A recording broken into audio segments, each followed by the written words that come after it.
Good evening.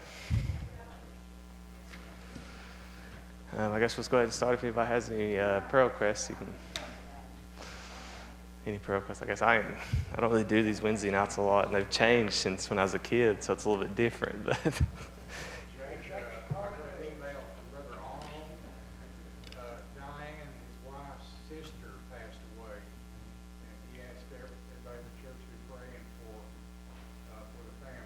okay, so Arnold's sister-in-law, I guess. Okay, so Arnold's sister-in-law, Diane's sister passed away. Okay, so Arnold's sister-in-law, Diane's sister passed away, so Arnold has to remember them in prayer. Remember Freddie and Joe said neither one of them. Okay. Freddie and Joe said ain't feeling well, so keep them in your prayer.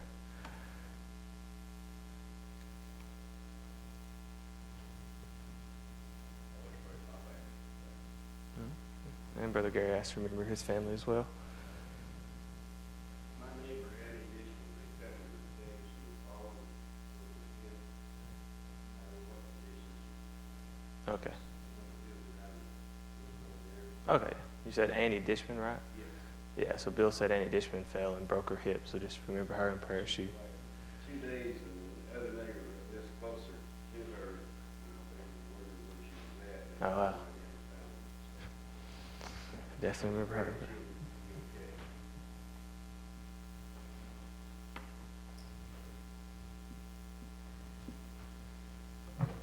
Well, if there be not another, we'll go ahead and bow our heads and we'll pray.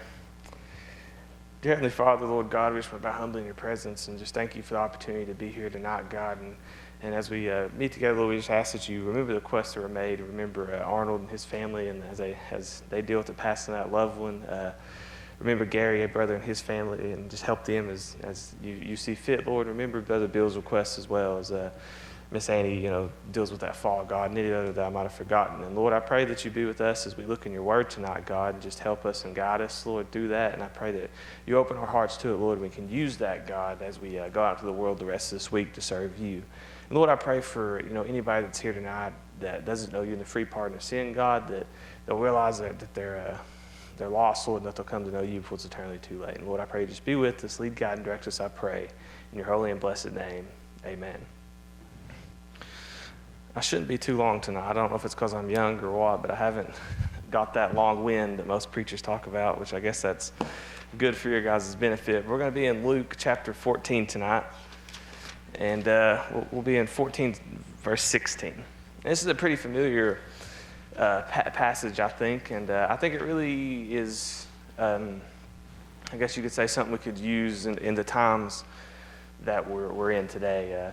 So we're going to kind of talk about excuses, and I guess excuses that Christians like to make in their life, and this passage sums that up really well. But excuses, in my opinion, are some of the most dangerous things that we as Christians can do, because it's a way we kind of, you could say, allow ourselves to get out of serving God. It's so easy to justify the reason we're not serving him, and we have an excuse to apply to that. And that's the exact same thing that you see these people do here in this passage. And I think it's interesting that some of these excuses and the way that they're told can kind of coincide exactly with what we do in our lives as well.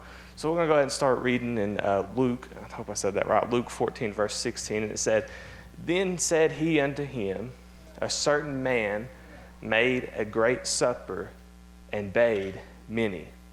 And so at this first verse here, we're looking at this, we can see, the Lord is going to lay out, work for us to do. So what this man was doing was he laid out a supper, and he was going to invite people to this supper. We can kind of look at this supper as a place for us to come. And as we come into the Lord, it's us coming and coming into him and having a relationship with him, doing work for him. And the Lord is going to invite us to you could say, this supper. He invites us to do work. And so that's the thing is we don't have to necessarily, I'm trying to think of how to say this, we don't necessarily have to look, you could say, for work to do, because God's going to invite us. He's going to show us that. And then if we're willing, that's the big thing, is we've got to be willing, because a lot of times when we go and we start wanting to work for the Lord, the work that he will have us do and the work that we might want to do won't always necessarily line up. You know, somebody might want to be a Sunday school teacher, but there's only an opening for a Wednesday night teacher, so they might say, well, that's not for me because I want to do this. You know, I've prayed to be a Sunday school teacher, but, you know, only a Wednesday night's open. So the Lord knows what he's doing as he presents us with opportunities to serve him. And it's important for us to have our eyes open to that and be willing to go into servitude with him, trusting him. And we got to make sure that as we do that, that we're kind of putting a divide between what we want and what the Lord wants, because we should get to a point, well, I guess let me backtrack, but saying, you know, because what we want, we can kind of twist and I guess overlook what God's plan is for us when we're allowing our own thoughts and our own desires to be ahead of our life. And that's what we see these people do here. Is it's not necessarily that they don't want to serve the Lord, but it's they've allowed things in their life to overcome that, and so their view is not where it should be, and they've neglected this supper that the man has provided for them. We'll keep reading in verse 10. It says, and he sent his servant at supper time to say to them that were bidden, come, for all things are now ready. So he's saying, come, it's ready, you know. And that's the thing I feel like is when the Lord asks us to do something, he asks us to work for him, he's going to provide the means to do it. You know, if the Lord asks us to go and help someone, you know, build a house, he's not going to expect you to fund that by yourself. He's going to provide ways for you to do that. And it's the exact same thing with me here. If you want to be a Sunday school teacher or anything like that, is you know, for me, I couldn't do this on my own. So I obviously am willing to do this. So because of that, he has provided for me the means to do this. Because truthfully, normal, I guess everyday life, Jake is kindly an awkward person and doesn't really like getting up in front of people and doesn't like being, I guess, noticed, you could say. But here, the confidence, you could say, and the ease that this comes to me doesn't come from anything that I have. It comes from God, because he has prepared the way for me to do that. And that's what we got to keep in mind as we go into serving God, is that we don't have to worry about, you know, making that happen, because he's going to do it for us. And we don't have to stress about that, you know. We don't have to worry about that, because he has prepared the supper for us. And I also want to keep in this thought, you know, that of this where it says comes, for all things are now ready. You don't have to turn there, but I'm going to go and read a couple verses in John chapter 4. Verse 35. John chapter 4, and I'm actually going to start reading verse 34. And it says, Jesus said unto them, my meat is to do the will of him that sent me, and to finish his work. Say not ye, there are yet 4 months, and then cometh the harvest? Behold, I say unto you, lift up your eyes, and look on the fields, for they are white already to harvest. And he that reapeth receiveth wages, and gathereth fruit unto life eternal, that both he that soweth and he that reapeth may rejoice together. So what this verse tells me is just like this, that there is work to be done. And that's a very familiar passage that most of us probably know. And it's important for us to keep that in mind, because there is so much work to be done. I don't know if you guys know him, but Brother Chase Lay, he used to live around here. He's also a pastor. He has these texts that he sends out weekly, and I really enjoyed those. And he sent one out last week, and it said it's very dangerous for us Christians to get into the mindset that we are the only light left in the world, like, you know, as a person. Like, I think that I'm the only good person left, or we think that this is the only good church left. Because when we get in that mindset, we'll think, oh, you know, people don't need us anymore because they're all just bad. You know, there's no more work to be done. But that's not true, because people are still hungry for the gospel. People are still hungry for what the Lord can provide them. And if we don't go out and spread that, then they have no hope of getting it. So it's important for us to not get in that mindset, because we still have work to do. And if we have work to do, the Lord's going to provide us a way to do that. He said to look up. You know, the fields are ripe for the harvest, white for the harvest. So what that means is look up and look to his will, look to him, and then he will provide the way, the means, the opportunities, whatever it is, to serve him. We just got to be looking. You know, we got to be prayerful. We got to be, you know, studying our word. We got to have as close as a relationship as we can to God, so when that time comes for us to serve him, there's going to be nothing in the way. You know, it's just us and him. And when we break down those barriers, we provide ourselves a clean vessel, as the Bible says, and going into serving him is a lot easier than if we're stuck in our own self-pride, we have our own mindset, and we have our own idea of what God needs out of us instead of the other way around. Then when we do that, we can get to a point where we're missing out on opportunities to serve him because we're stuck in our own mindset. We're stuck, thinking of how we can serve God in the sense of what we can do for ourselves more than what we can do for him. So we'll continue reading on. In verse 18, it says, and they all, with one consent, begin to make excuse.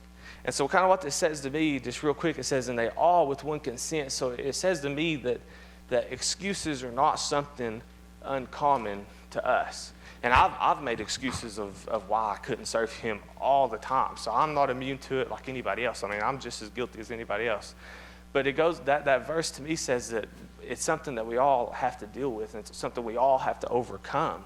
So as we go out and we live our life, we need to make sure that we're not doing things to make an excuse for us not serving him. And it's very easy to do, I think anyway.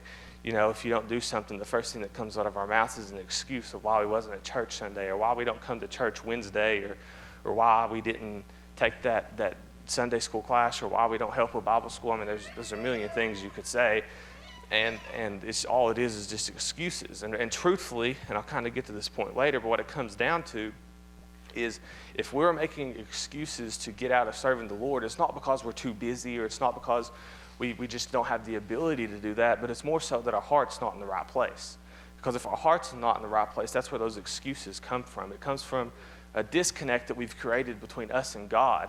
And that disconnect allows us to create things in our mind that we could use as a way to not serve him. And that's all excuses are. So if you ever find yourself making excuses and being okay with missing out on opportunities to serve him, then instead of looking maybe necessarily at your life and how busy you are and the things like that, you should look at your heart first. And then once you get your heart right, then you can go on and I guess you could say take care of those excuses and then start putting those out of your life. Because when your heart's right, your heart's going to desire being in the will of God and living for God, and that'll shoot you on the straight path that you need to be to help you as you go and live your life as a Christian to serve God every opportunity you get.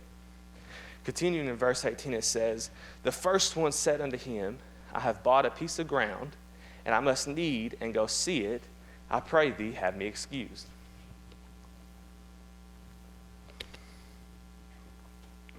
So when I see this piece of ground, that this guy's bought something, he's got something new. And so I kind of related in my studies this piece of ground to new opportunities. So there's a bunch of different ways you could look at this, but a lot of the ways I look at this is maybe somebody that's got a new job and they're trying to impress their boss, and so they stay really busy at work, so there's no way that they can come to church because they're exploring something new.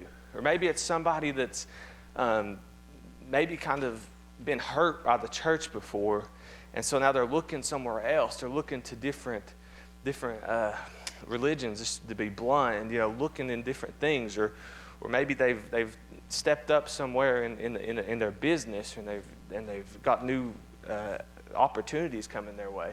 There's a bunch of different things, but these new things, these new bright and new ideas that people like to release can be extremely hurtful to us, and they can take our attention away from God, and they can give us a reason not to serve him. It's very easy for me to say, if I was a business owner, for example, that I'm open on Sundays because I got to make money so I can pay the rent on my building, or I got a new job and the boss has been really down my throat and I want to impress him, so I'm going to make sure I work, and I just can't make it to church Wednesday, or I'm going to have to be in the office on Sunday, or whatever. But the thing is these new ideas and these new thoughts that we can kind of have aren't really important. And I understand that we have to have a job and we have to work and we've got to make ends meet. I mean, everybody's got to do it. But a lot of times we just got to allow the Lord to handle that, and then we do what he needs us to do. Because if you're working somewhere that isn't going to allow you to come to church on Sunday, then you probably need to think about that job. And I understand that there's going to be circumstances where you just have to work Sunday. I've worked on Sundays before it happens. But if there's a job that you take and you know that you're going to consistently, week after week, be working on Sundays, and you need to probably reconsider that.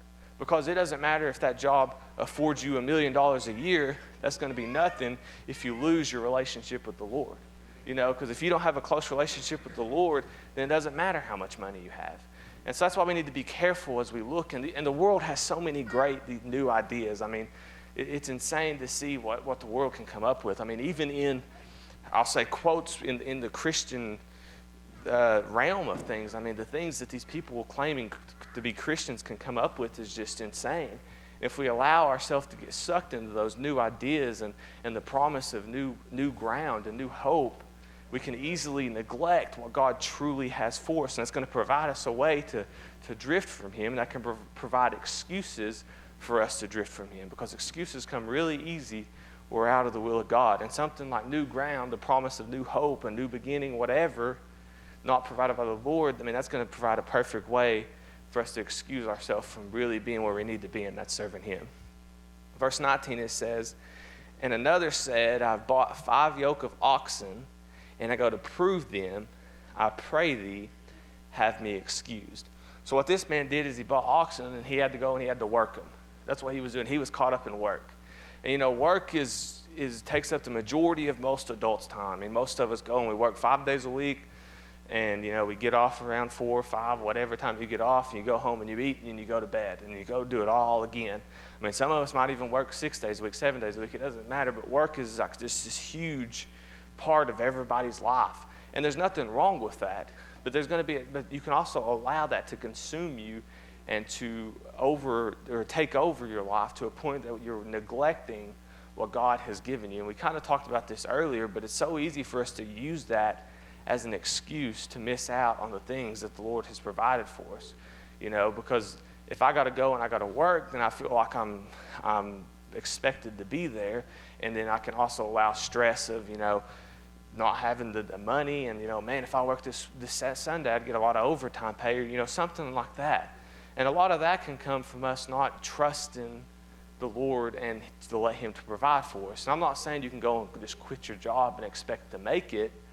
But at the same time, when we go out into the world and we're working and, we look out and see the rising prices and the inflation and the gas prices go up, I mean, it's insane. But at the same time, we can't allow that to affect our lives to the point where we're like, oh, we just got to work more. We just got to work more. I mean, you got to be able to trust God. At some point, you got to be able to take the things of life and the things that happen at the job place and just put them behind you. And that's why it's so important that you guys are here tonight and you're here on Sunday, because this is an opportunity for us to get away from that.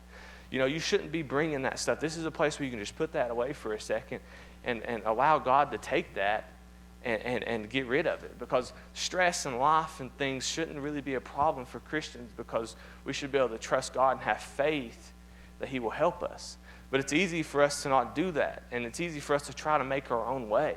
And the very first thing somebody does when they're having money problems is they start picking up extra shifts and they start looking at ways where they can start making more money, and that usually involves working on the weekends or something, or I mean, any time where you start needing more time to do things, it seems like the very first thing we get rid of is our relationship with God. If I've got to start working late, then I'm gonna start waking up earlier. Then I'll just quit praying before I wake up, or I'll quit studying my Bible, or maybe I'll give up that Sunday school class because I just don't have time for that anymore. But instead, we should probably do the opposite. If we find ourselves struggling in life, we should be able to find more time for God. Amen.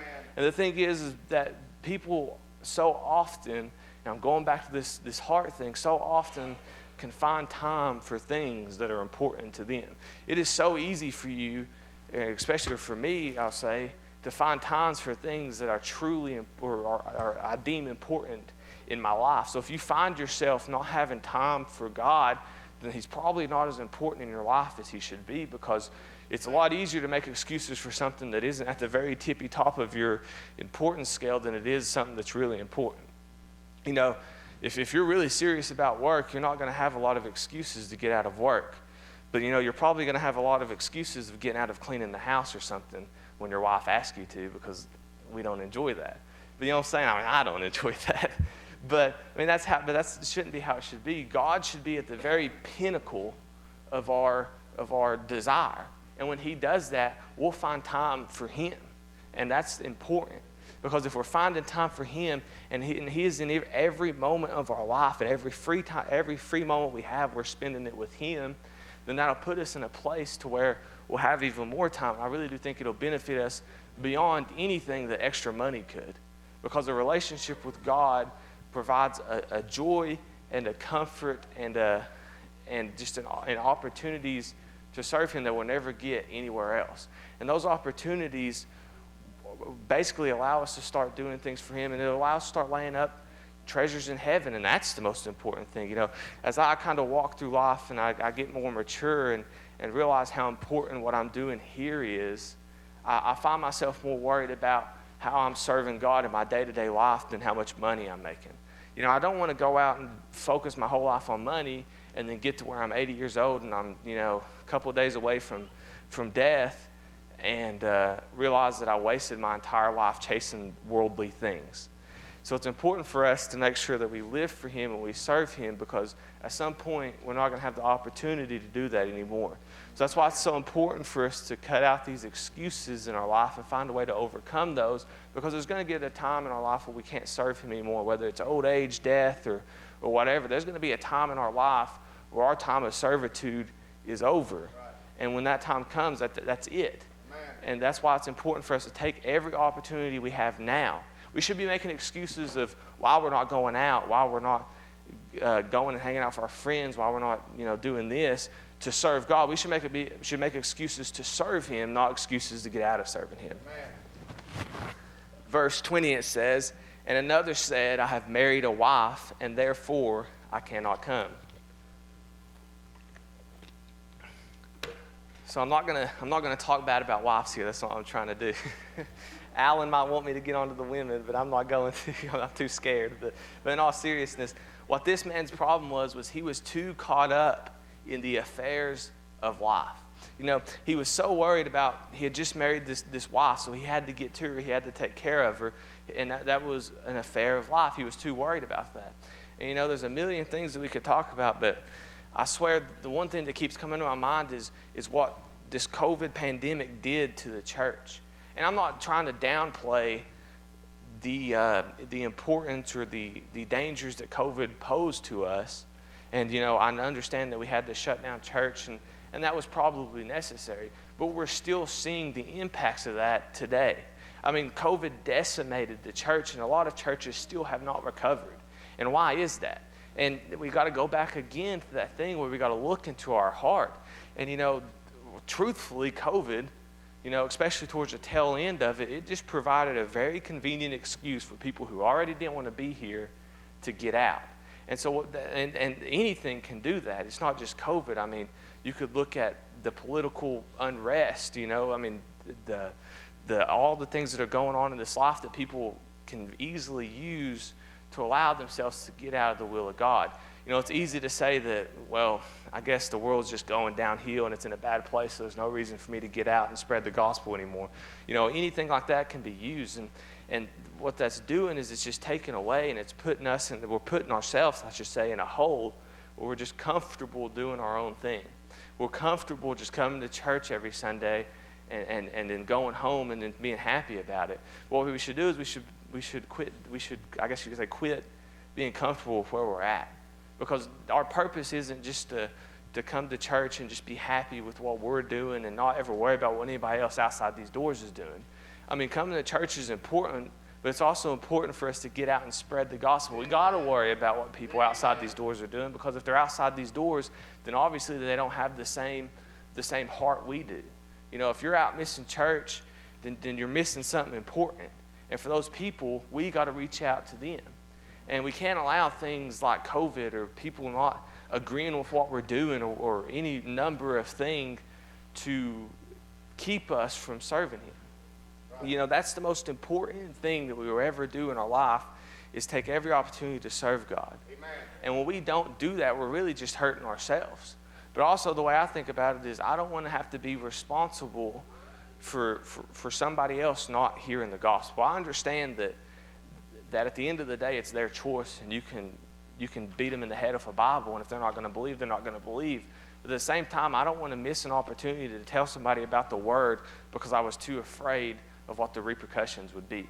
And it isn't really a problem now, but there could be a point in our life where the repercussions of what we're doing could be a lot more serious. Right. Now it's probably just, someone's going to call us a name, or they're going to make a joke, or they're going to call us crazy, whatever, not a big deal. But there could be a point in our life, and there are in other countries where, you can go to prison for preaching the gospel.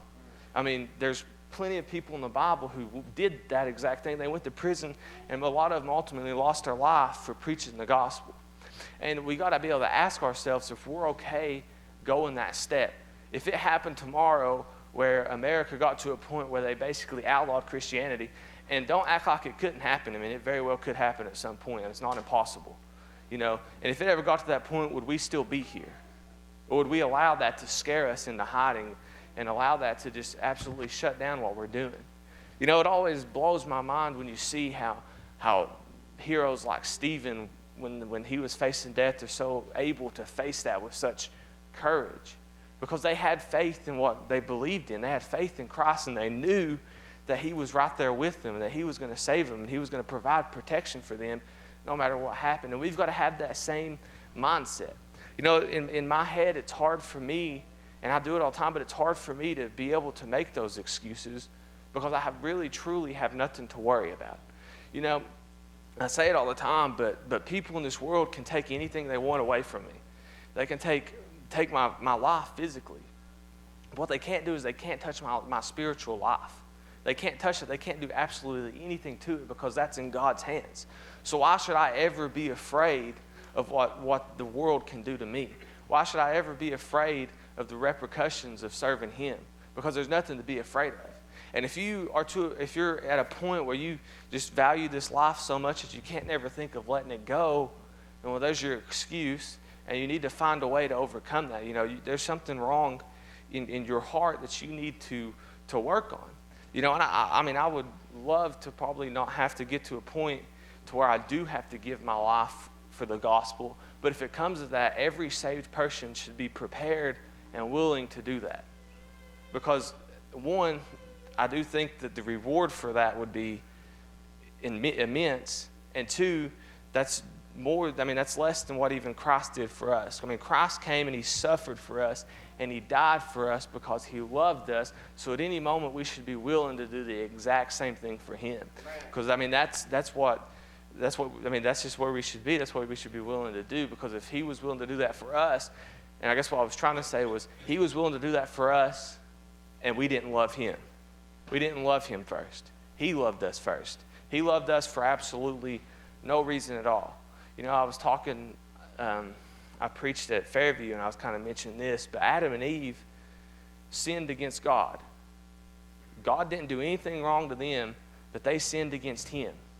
But still, in his grace, he provided a way for them to still have a relationship with them. And he did the same thing as you go through the Bible with Israel, as he provided a way for them to make sacrifices and make atonement for their sin. And then ultimately he did that for everybody when he sent Christ to die on the cross for us. He provided, out of his grace and his love, a way for us to have a personal relationship with him. And now any single one of us at any moment can come to him, and we can kneel down and we can pray, and we can have a personal conversation with God. And we don't deserve that. None of us deserve that at all. I have done nothing to ever deserve love from Christ. But that's the thing, is he loves us anyway. We don't have to give him a reason to love us, because there isn't one. It's just that's how gracious he is. So when we look at somebody like that, and how well he's treated us and how much he's blessed us, it should be hard for us to be able to make excuses to not serve him, because all of our excuses are invalid. There's nothing that really sticks when we apply or look and compare it to what God has done for us and what he has provided for us. We can't make excuses for not serving him because of that. Verse 21, it says, "So the servant came and showed his Lord these things. Then the master of the house, being angry, said to his servant, Go out quickly into the streets and the lanes of the city, and bring in hither the poor and the maimed and the halt and the blind."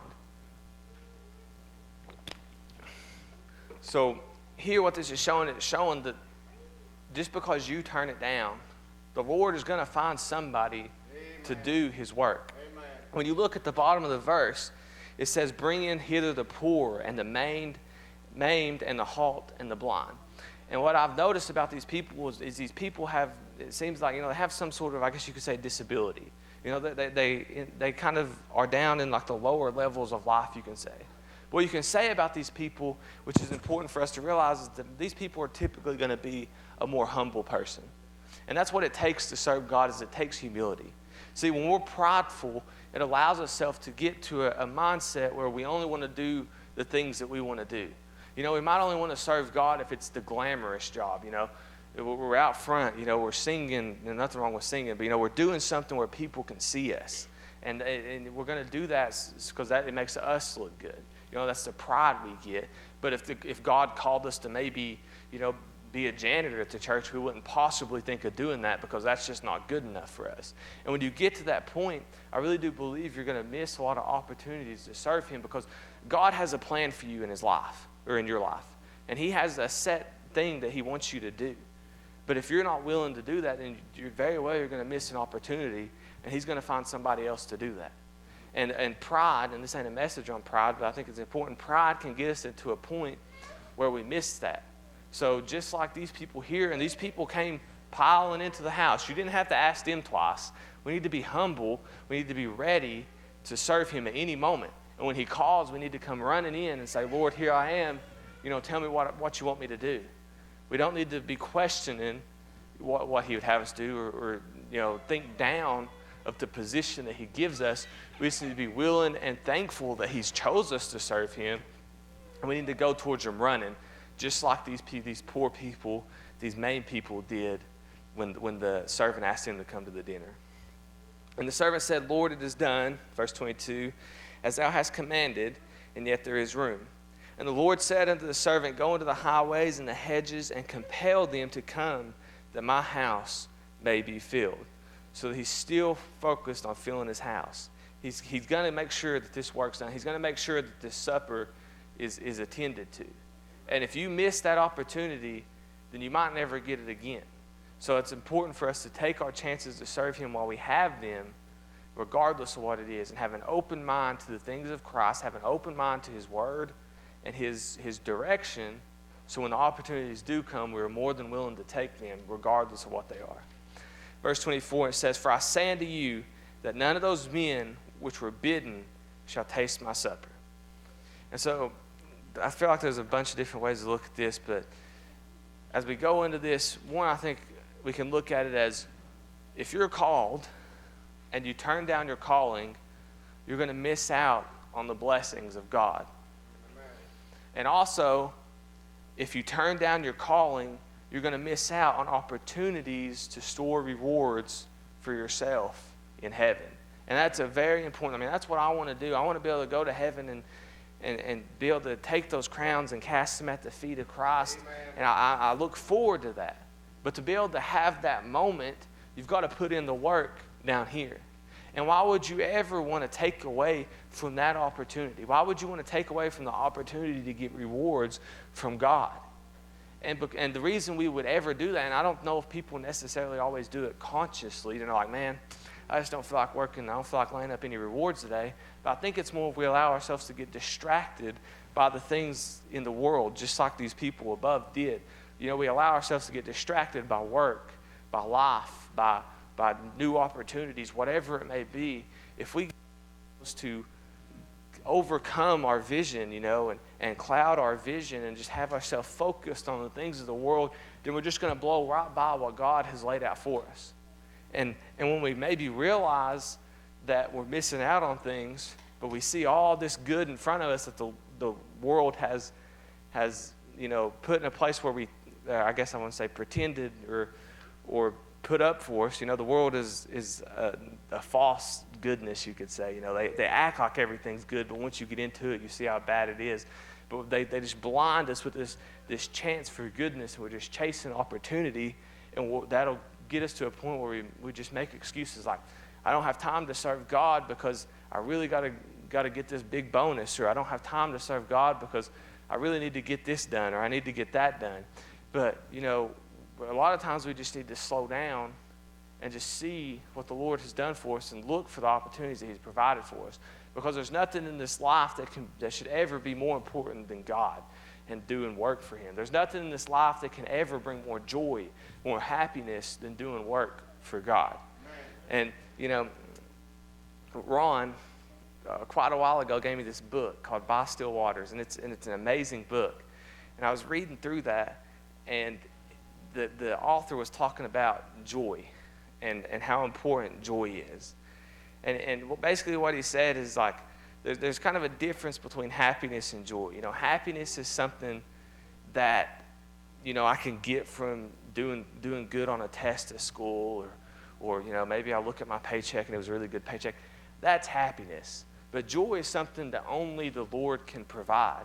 And we can only get that from God.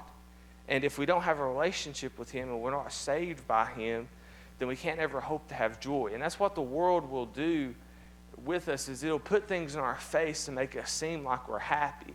But the thing about happiness is it's always temporary. And at some point, that happiness is going to go away, and we're going to have to go on to the next thing and the next thing and the next thing to be happy. But God can fill us with the joy that will never go away. And that's how you see people like Job, when he was going through the lowest point of his life. I mean, going through worse things than any of us will probably ever go through, but never once did he lose his joy. Of course, there was moments when he was sad and he was depressed, but he was still joyful. He still delighted in the Lord. And you can't get that anywhere else. And if you want that, then you have to quit making excuses for your lack of service to God, and you just got to go in head first, and you've got to put yourself in a place to get that joy. You've got to put yourself in a place to have a relationship with him, and that's the only way that we'll find that joy and we'll find that meaning of life. It doesn't matter what you do, you will never find what you're truly supposed to do in life unless you put your faith in him and you allow him to show you that meaning. Because every single person in this room has a purpose. And the world will try to tell you your purpose. They'll try to tell you to go out and get this really cool job, or, go out and do this or that. But the only person that can show you your true purpose is God. And if we're going to live our life making excuses of why not to serve him, then we're going to miss out on those opportunities. We're going to miss out on the joy that he can bring. So I'm just going to close there, but as we go out into the week, and we finish off this week and go into the weekend, I would say that it's important for us to look at some of the things that we do that can get in the way of us serving God, and look at the excuses that we may make to get out of serving God, and then take those to the Lord and ask him to help you overcome those. And I think if we can do that, that'll help us get in a better mindset as we go out into the world and try every single day. And it's more and more important every single day. This world's getting to a place where it's more and more important for us Christians to live for him every single day. And by doing that, we can eliminate the excuses and better use the time that the Lord has given us. That's all I got on my heart. Does anybody else have anything on their heart? A song or anything? If not, if you'd please stand and